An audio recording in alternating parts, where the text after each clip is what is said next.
graphic generation of the Nash embedding for the flat torus, and it's really amazing. So if you look for flat torus embedding on Google, you'll find it. It's also nice, and it was mentioned in the talk before. So now I think we can move forward for the last talk of this session. Yes, because the author is not connected, so you will not be able to answer your question. Yes. So let's move on. I think Gauthier is online. Okay. The talk is, first author is Gauthier Martilly, and it's a talk on the conditional correlation GAN for learning empirical conditional distribution in the ellipse dot.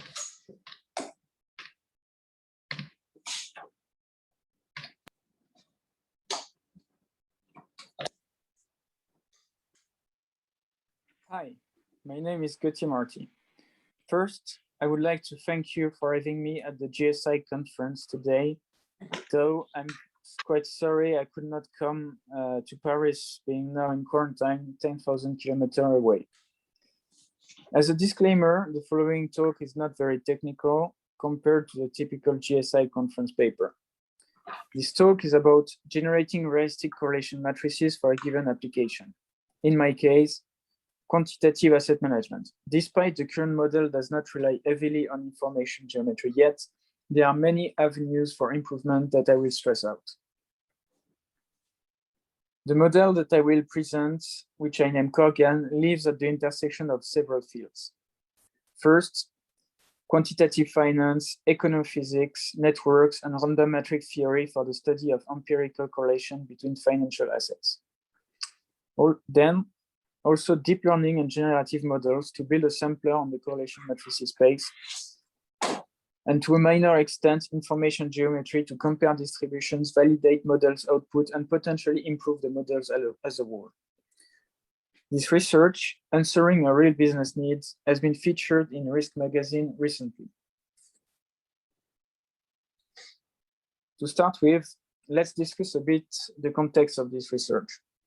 In financial quantitative research, most of the time we do not have enough data to show that results are significant, since added to relatively short time series, the signal to noise ratio is very low. Besides that, we observe only one historical path. As a consequence, models and strategies may be overfitted to this one historical path. What if Lehman was bailed out? What if quantitative easing did not happen? To alleviate these issues, simple parametric distributions and resampling methods have been used. They have been used mostly to assess the risk of a portfolio, with lots of non-limitations, by the way. These methods are too coarse for other use cases, such as strategy stress testing or comparing portfolio allocation techniques. On the other hand, deep learning generative models are a promising set of tools to circumvent these limitations. However, we do not have much experience using them outside the standard image, video, audio, signal processing applications.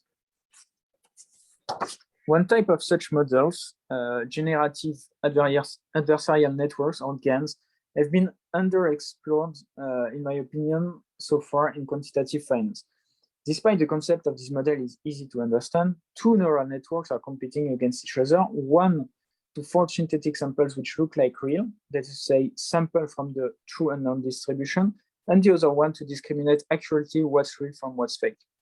To this day, jointly training the two networks is a difficult art, but when it's successful, the generator network can be used to sample efficiently from very complex distributions. In finance, we cannot find many successful attempts yet. A few authors have mostly focused on simulating simple univariate time series.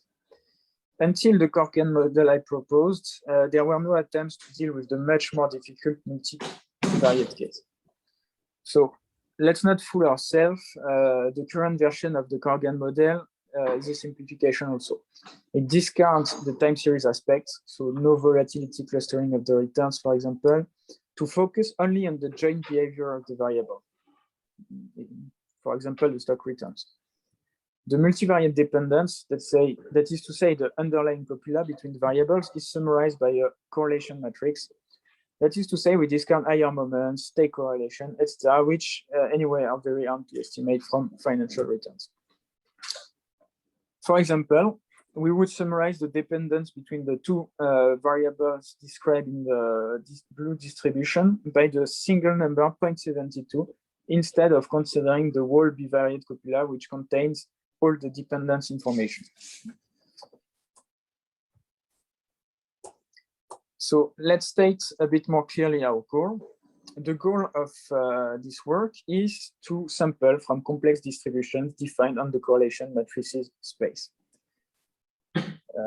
In this talk, specifically, generating realistic financial correlation matrices, which could have been estimated from real stock returns.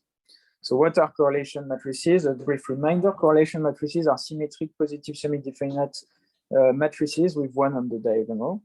When vectorized in a Euclidean space, they form an elliptic. For example, on the left picture, you can see the 3x3 correlation elliptic, the set of 3x3 correlation matrices. And on the center graph, you can see like the orange dots are describing 3x3 correlation matrices, which have been estimated on real stock returns, and they live in a strict subspace. So this is obvious because stock correlations cannot be too negative. Otherwise, it is a diversification free lunch for investor, and this investor would exploit the fact that they are anti-correlated by purchasing them together, and doing so, they will push their price in the same direction, and they will recorrelate these stocks. So that's why the distribution cannot live in the full space, for example. So there exist methods to sample from the correlation elliptic, but they are usually too simplistic and cannot capture many properties. So to sample from more complex and realistic distribution, we designed a new model, the Corgan model, which essentially is a vanilla DC GAN coupled with a matrix seriation preprocessing. So for example, using a hierarchical clustering. The hierarchical clustering defines the permutation of the rows and column, which makes cluster appear. And we can see a block diagonal structure. Then the CNN network, thanks to its translation invariance properties, is able to pick up the patterns. And as a result, the Corgan model generates matrices which are optically very similar as we can to the real ones, as we can see on this graph, for example. So despite optical validation is the preferred method for natural images and sound, it's very weak validation for such objects as correlation matrices. So a proper validation methodology is still an open problem in the field. We can think that geometrical and topological tools could help compare these high-dimensional distributions. So for example, Wasserstein distances between point clouds and topological data analysis. Some work has been proposed at ICML 2018 on using TDA, but there was not so much follow-up on that to this date. So what we did, we turned to one so-called stylized facts to validate at least partially our model. So what are these stylized facts? They are a collection of statistical properties stemming from econophysics, network theory, random matrix theory, and the financial correlation matrices generative verified them. So what we did is that we checked that the Corgan model generates correlation matrices that verified also these stylized facts, and it is the case. So this is somewhat a new extension to our seminal work. So despite it's not very difficult, it's actually quite important for application. So what we did is we extended the original Corgan, which does unconditional sampling, to a conditional Corgan, which allows for conditional sampling. And for practitioner, for application, it's very useful as you can condition the generation of data on the state of the market, for example, stress market versus rally market, or on inflation if you want, as it's nowadays a big concern. So where is the information geometry, will you ask, since we are at GSI? So first, I would like to stress out that the differential geometry of covariance matrices is well known, explored, and developed for the past 15 years by members of the GSI community, such as Xavier Pennec and Bhatia, to only cite a few. However, until very recently, there was not much for correlation matrices. What is a proper mean? It's not clear, many ways to define it, what are the properties, how to do a projection from a symmetry matrices to a correlation matrices in the Riemannian sense, etc. I would like to mention that part of this answer may be available now, thanks to a research work that is presented at GSI 2028 from Van der Waals and Xavier Pennec again. And provided I understand and be able to implement the results, this could be an avenue for improvement of the model. So why do we care at all about that, will you say? Why do we need this, maybe this information geometry, this Riemannian geometry of correlation matrices for the Corgan model? So first, the initial Corgan model does not produce, strictly speaking, correlation matrices. So there is need for projection. So for now, we are using like Euclidean EGAM projection, but we could use a Riemannian projection instead, if it exists and it's possible to implement. Then also, the current neural network architecture, the DCGAN, is very Euclidean in spirit and does not take into account at all the fact that we are working with correlation matrices. So in the literature in 2016, authors presented a neural network which is specially designed for covariance matrices. And recently, Brooks, Schwender, and Barbaresco, people well known in the GSI community, have extended this model by defining a Riemannian batch norm, typical operation in deep learning, on this network. But once again, this network doesn't really exist for correlation matrices. And despite correlation matrices are covariance matrices, since, as we've seen in the last slide, since it's not a totally geodesic space, the operation of the network will transform inputs, which are correlation matrices, into covariances, which is not what we want. And then we look again on the problem, what is the correct or the good or the projection we want to use to convert back from covariance to correlation matrix. Many ways again to do it. So that's why this is an interesting avenue of research for people at the intersection of deep learning and Riemannian geometry to develop such Riemannian network for the correlation elliptic. And then we will wonder how we can use it in the Corgan model. So let's turn now to the application of this model. So to illustrate that, we will talk about comparing portfolio allocation methods. So what's that? Portfolio allocation corresponds to putting a certain percentage of your money across various assets or strategies. For risk-based methods, they essentially rely on the correlation between asset returns for diversification purpose. So finance literature, they advertise many methods, and each paper claims its methodology, of course, is superior by providing a backtest that is performance and historical data, but for well-chosen pool of assets and period. In many cases, selecting other assets or changing the period slightly only invalidates the conclusion. So how can we compare portfolio allocation methods and understand their empirical behavior more objectively? To answer this question, we propose using Corgan and its conditional version for conducting realistic simulation, at least for the co-movement behavior of the assets. So what's the simulation method we propose? So first, use Corgan to simulate realistic synthetic correlation matrices. Plug these correlation matrices into your favorite multivariate distribution to generate seemingly as financial asset return, which are correlated. Then you split these returns multivariate time series into two parts. One part is used to estimate the empirical correlation and derive the portfolio weights according to the portfolio construction method.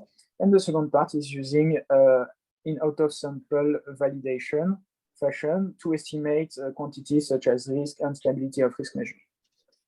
So using this across many portfolio allocation methods, we can compare which method is the lowest out-of-sample risk or which method gives the most stable result. So does it depend on the situation, or are there methods that are strictly dominant, beating all the other in all situations? So that's not sure. That's not likely either. So in the latter case, we can use the conditional core GAN and basic machine learning to investigate that further. For example, can we predict when a method, say hierarchical risk parity, outperform another one, say naive risk parity? So here we suggest the following: extract meaningful feature out of the correlation matrix, fit a model to predict outperformance from the feature, check if any good predictability at all, and if it is, then use a model explainer. Typically nowadays people use Shapley values to understand which feature drives the outperformance. So to answer concretely the previous question, using this methodology, is HRP hierarchical risk parity outperforming risk parity, and in which case we find using the method that there is good predictability of the outperformance of hierarchical risk parity versus risk parity. So 60% correlation.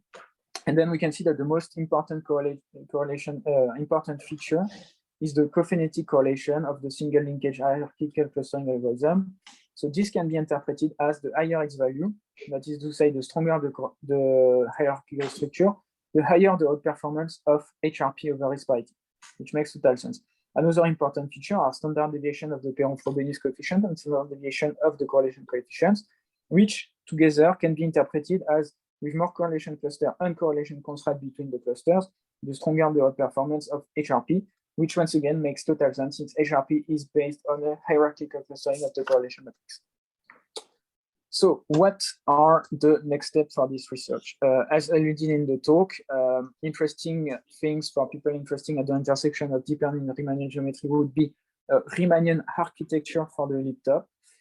Then the adaptation of such architecture to core GAN, which introduce another layer of complexity and engineering. And after, we have to study, does it improve the results at all? Is it useful? How can we test that? So that's not clear how, as of today. On the application side, many applications such as correlation trading, pricing of a basket of derivatives, etc. But I would say that I'm interested in looking for other use cases outside finance, other fields such as biomedical research, and I'm open to cross-field collaboration if there is any interest. So for questions, suggestions on research partnership, please feel free to contact me at this email address. And finally, I would like to thank my students listed below for helping us running experiments, checking stability, doing independent implementation of the model, etc. Many thanks to them, and many thanks to you for attending this talk. Okay, so I think Gauthier is online. Yes. Sorry. The most important. Yeah, I'm here, Gabriel. Okay, so I will check if there are questions in the room. First in the chat, you can post a question if you want, and otherwise, if you have a question in the room also. So maybe I can ask you one question to start, Gauthier. Yep. Why are you favoring GANs over, for instance, autoencoders, for instance, which would probably be simpler to train and yes. So yeah, as you may have understood from the presentation, so all that was very empirically driven. So I spent also a fair amount of time trying to do the same with VAE.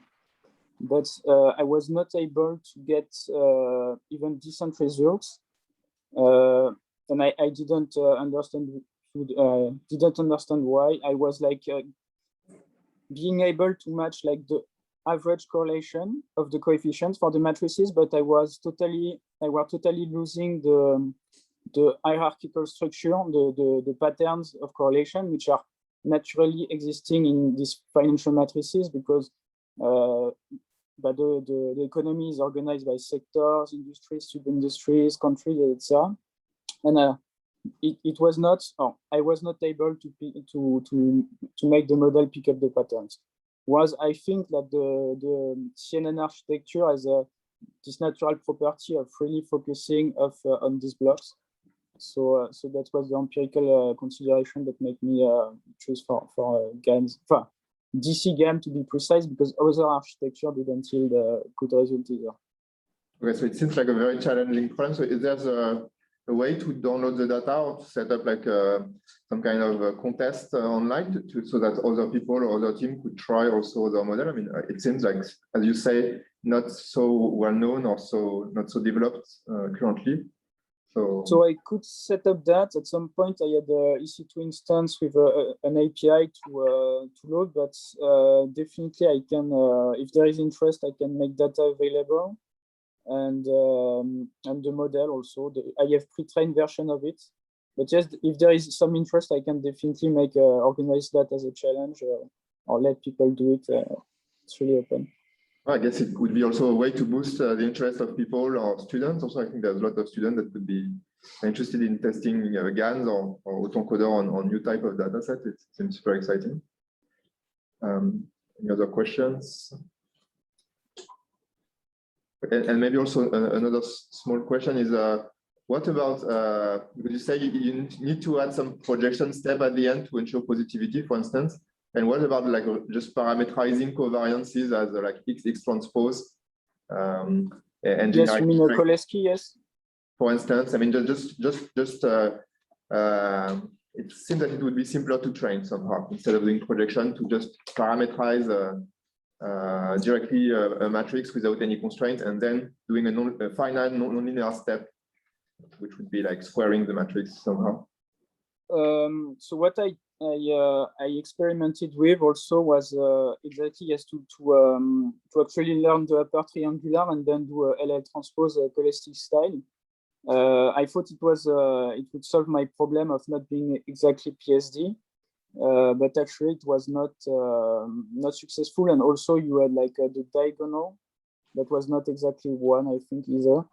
So you can just parameterize a set of vector on the unit sphere, and then if you do X transpose, yes. your correlation. Maybe it's simpler than doing the Cholesky. Just like a collection of n vector, and you need to constrain them. I see.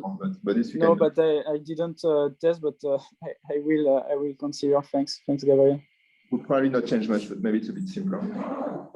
But for example, I didn't allude in the talk, but I experimented with this SPDNet.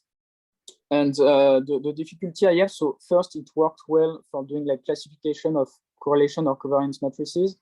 It works much better than the CNN on small samples. On larger sample, I didn't notice so much difference. And even worse, when I tried to make it again, that was a nightmare. I didn't manage to find a stable configuration. So that's also an attempt that. So what I presented is after hours of compute, the more technology solution, despite not being the most sexy, I would say. Fancy. Thanks for being open about this. Okay, so if there is no question, I think we can thank once again Gauthier for his very nice talk. Thank you very much. Bye. Before leaving, can all the online attendees on Zoom, if they are okay with it, switch on their camera to take a picture of everyone?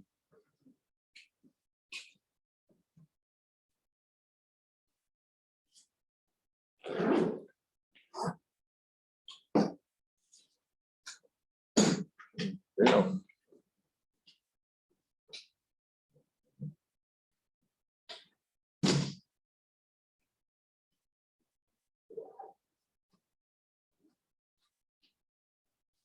Okay, if there's anyone else that would like to switch on his camera? Not, I think it's okay. It's okay like this, huh? Okay, thanks everyone. And well, now it is lunchtime. Better to do it in grid.